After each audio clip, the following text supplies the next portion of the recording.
Today, I will present the work done by our lab on combining protein structure and sequence data to predict peptide-HLA binding affinity.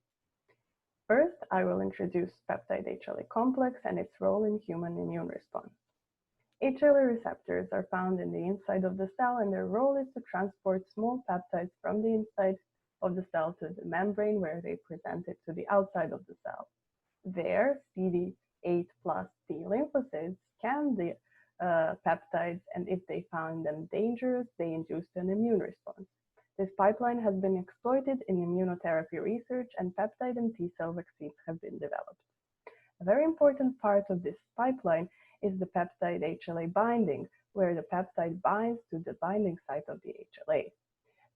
Determining whether a peptide will bind or not is not a trivial task, because HLA receptors are very variable and there are many existing alleles. But computational methods can help speed up this process. The related and existing methods have mainly been using sequence data to train machine learning models and predict HLA binding.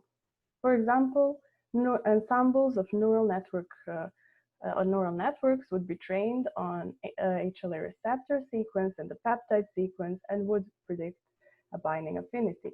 However, our hypothesis is that structural data provides an important insight to peptide-HLA binding and should not be ignored. Recent work done in our lab has modeled the structures and therefore used the model data to train random forest classifier to distinguish binding peptides from the peptides that would not bind to an HLA. In this work, we combine the available data for more accurate predictions of binding affinity. We used a dataset of 82,000 peptide HLAs modeled across 30 HLA alleles. We extract the structural and sequence features, and we map these features to binding affinities. We then train 30 per allele models, a random forest regressors, and we tune them in a 5-fold cross-validation setting.